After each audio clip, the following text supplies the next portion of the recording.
हाटडी block अकरिया panchayat दधिमापुर गाँ जोटी चली एक क्रांति संघ आ क्रांति संघ तरफ आज गरीब को मुहर शुखला खाद्य बंटन एक कार्यक्रम कर क्रांति संघर समस्त परिवार आसचंती समाजसेवी सुदर्शन जेना आसचंती समाजसेवी अलेक्जेंडर दास चलतु ए परिप्रेक्षी ए संघर जे सभापति संपादिका अच्छा से कहे संघ विषय जे आज एभली एक चिंताधारा नहीं गरीब को मुहर आहार चलतु भेटिए।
आज क्रांति संघ तरफ आप उपदेष्टा हिसाब से जो गरीब लोक को शुखला खाद्य बंटन करागला तापर कौन कहे सर। तो आज विश्व महामारी कोरोना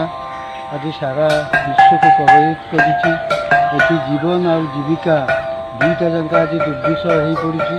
हाहाकार करुच्ची विश्व यही परिप्रेक्षी अनेक भाई भौणी मैंने गरीब लोक मैंने जीविका हरई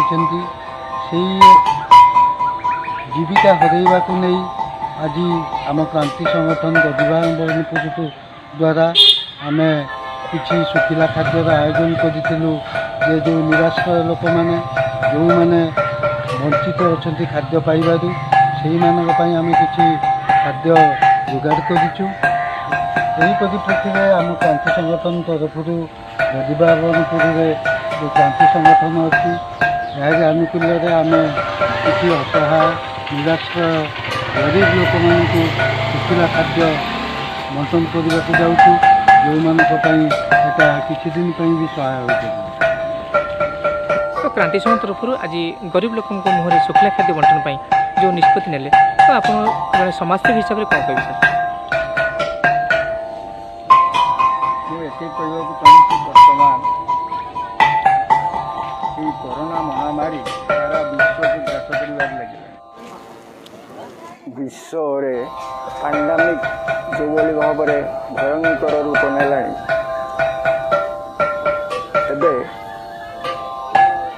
सीटा बड़ चिंतार विषय हो जाइए जो मैंने आम देशर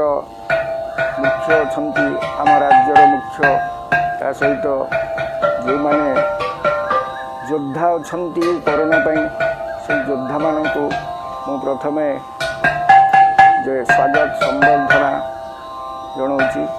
ତା ସହିତ ଆଜି এই କେନ୍ଦୁଝର ଜିଲ୍ଲାର ଆନନ୍ଦପୁର ନିକଟବର୍ତ୍ତୀ ଅକରୁଆ ଗ୍ରାମ ଏଠି କ୍ରାନ୍ତି ସଂଗଠନ ତରଫରୁ ଶୁଖିଲା ଖାଦ୍ୟର ଦରିଦ୍ର ଲୋକମାନଙ୍କୁ ସେବା ପାଇଁ ବ୍ୟବସ୍ଥା କରାଯାଇଛି। ଆଉ ଯେଉଁ ଭାଇ ଭଉଣୀମାନେ ନିହାତି ଅସୁବିଧାରେ ଚଳୁଛନ୍ତି ସେମାନଙ୍କୁ ଏ ଖାଦ୍ୟ ବଣ୍ଟନ କରାଯାଉଛି ସେମାନଙ୍କୁ ସାହାଯ୍ୟ କରିବା ପାଇଁ କ୍ରାନ୍ତି ତରଫରୁ ପରିଚାଳନା କରୁଛନ୍ତି ସେମାନଙ୍କୁ ମଧ୍ୟ ମୁଁ ଅଶେଷ ଅଶେଷ ଧନ୍ୟବାଦ ଦେଉଛି। ମୁଁ ଏତିକି